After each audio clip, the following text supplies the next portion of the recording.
புதுக்கோட்டை மாவட்டம் திருமயம் அனைத்து மகளிர் காவல் நிலையத்தில் சப் இன்ஸ்பெக்டராக பணியாற்றி வருபவர் சுமையா பானு. இவர் தனது கணவனுடன் மணப்பட்டியில் வசித்து வருகிறார். நேற்று முன்தினம் நள்ளிரவில் படுக்கை அறையில் தம்பதி தூங்கிக் கொண்டிருந்திருக்காங்க. அப்போது பின்பக்கம் உள்ளே குதித்த 3 பேர் பெண் போலீஸ் சப் இன்ஸ்பெக்டரை மிரட்டியிருக்காங்க. அவரது கணவரையும் தாக்கி 10 பவுன் தங்க நகைகளையும் கொள்ளையடித்து சென்றிருக்காங்க. தங்கத்தின் விலை தாறுமாறாக இருப்பதால் அதை திட்டமிட்டு கொள்ளையடிக்கும் சம்பவங்கள் அதிகமாகியே வந்திருக்கு. வீடு புகுந்து கொள்ளையர்கள் திருடும் சம்பவங்கள் அதிகமாகிவிட்டதால் எஸ்கேப் ஆனால் லைட் செட்டில் பிடிபட்டால் வாழ்க்கையே ஜெயில் என்ற நிலையிலும் கொள்ளையர்கள் தைரியமாக செய்கிறார்கள். அப்படிதான் புதுக்கோட்டையில் சப் இன்ஸ்பெக்டரை வீடு புகுந்து கட்டி போட்டு தங்க நகைகளை திருடி உள்ளார்கள். புதுக்கோட்டை மாவட்டம் திருமயம் அனைத்து மகளிர் சப் இன்ஸ்பெக்டராக சுமையா பானு இருக்கிறார். இவரது கணவர் 37 வயதாகும் நாகசுந்தரம் திருமயம் பாய்லர் ஆலையில் ஊழியராகவும் வேலை பார்த்து வருகிறார்.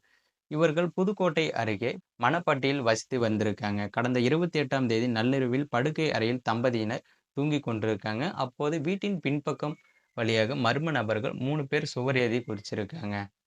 பின்பக்கத்தின் கதவை உடைத்து வீட்டிற்கு உள்ளே நுழைந்து 3 பேரும் படுக்கை அறைக்குள் மின்னல் வேகத்திலே வந்திருக்காங்க. அப்போது தூங்கிக் கொண்டிருந்த நாகசுந்தரம் சப் இன்ஸ்பெக்டர் சுமையா பானு திடுக்கிட்டு எழுந்திருக்காங்க.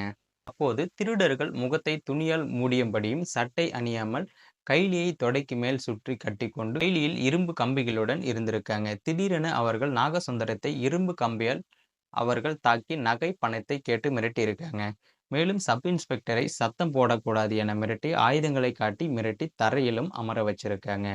கொள்ளையர்கள் அச்சுறுத்தியதால் பதறிப்போன தம்பதியினர் உடனடியாக தங்களது கழுத்தில் கிடந்த தங்கச் சங்கிலிகள் மற்றும் மோதிரம் என 10 பவுன் நகைகளை கலெக்டரியும் கொடுத்திருக்காங்க. அதனை பெற்றுக்கொண்ட பின்பு வீட்டு அறையில் நகை பணம் ஏதும் இருக்கிறதா என கொள்ளையர்கள் தேடியிருக்காங்க. ஏதும் கிடைக்காததால் இதையடுத்து வீட்டின் பின்பக்கம் உள்ள தைல மரக்காட்டு வழியாக தப்பி சென்றிருக்காங்க. இந்த கொள்ளை சம்பவம் குறித்து தகவல் அறிந்து திருக்கோகர்ணம் போலீசார் விரைந்து வந்து விசாரிச்சிருக்காங்க. மேலும் மோப்பநாய் தீரன் வரவழைக்கப்பட்டு சோதனையும் இடம்பெற்றிருக்காங்க. அது மோப்பம் பிடித்து வீட்டின் பின்பக்கம் தைலமரக்காடு வரை சென்றது. யாரையும் கவி பிடிக்கவில்லை. இந்த கொள்ளை சம்பவத்தில் காயமடைந்த நாகசுந்தரம் சிகிச்சைக்காக புதுக்கோட்டையில் உள்ள தனியார் மருத்துவமனையிலும் அனுமதிக்கப்பட்டிருக்காங்க.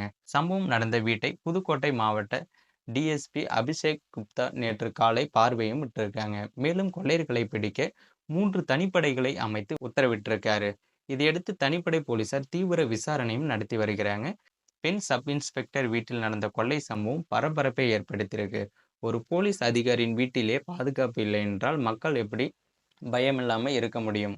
ஸோ இந்த சம்பவம் பார்த்தீங்கன்னா அப்பகுதியில் பெரும் சர்ச்சையை ஏற்படுத்தியிருக்கு. மேலும் இது போன்ற வீடியோக்கள் உடனுக்குடன் பார்க்க மறக்காம நம்ம சேனல் சப்ஸ்கிரைப் பண்ணி தொடர்ந்து ஃபாலோ பண்ணுங்க.